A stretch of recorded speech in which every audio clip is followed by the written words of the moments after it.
You guys all know that Adult Swim sign-off bumper, "The dawn is your enemy"? There's a reason they don't show it anymore.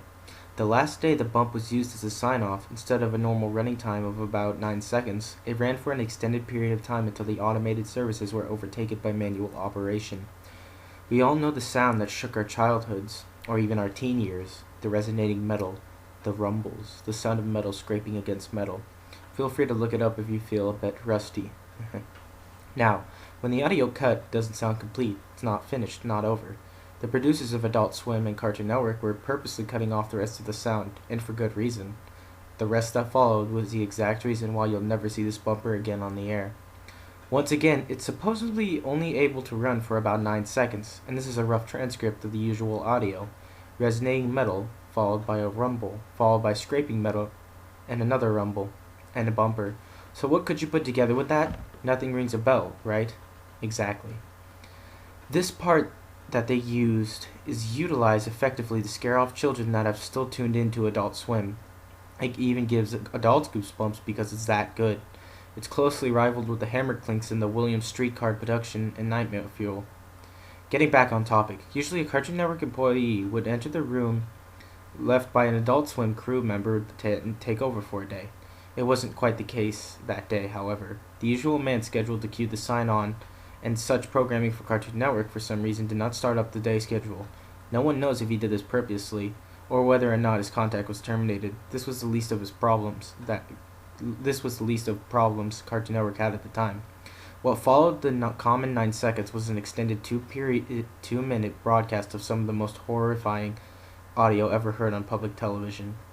The metal continued to resonate, and the scraping continued. Slowly, an uncontrollable sobbing came clearer. Not one person was crying, but a multitude of people were screaming and yelling. As the metal scraped, the screaming grew louder.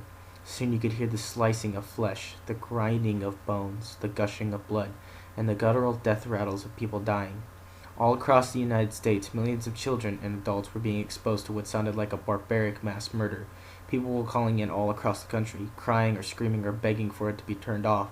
Something kept their eyes attached to the screen and kept them listening to the broadcast.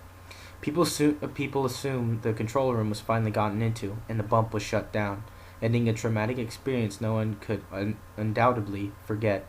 In the last few moments, as the resonating metal grew into an unbearable volume, the channel showed the peaking sun winking at the viewer, and the channel cut to bars and tones.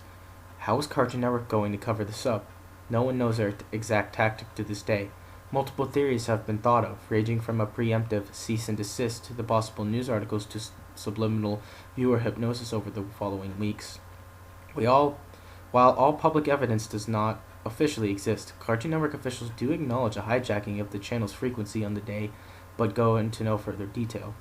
All late morning bumps, including "The Dawn is Your Enemy," were replaced with the corresponding ones from the 1:30 a.m. time slot. Word is, however, that somewhere hidden on an Onion site, accessible only via Tor, is a recording of the bump that played that morning.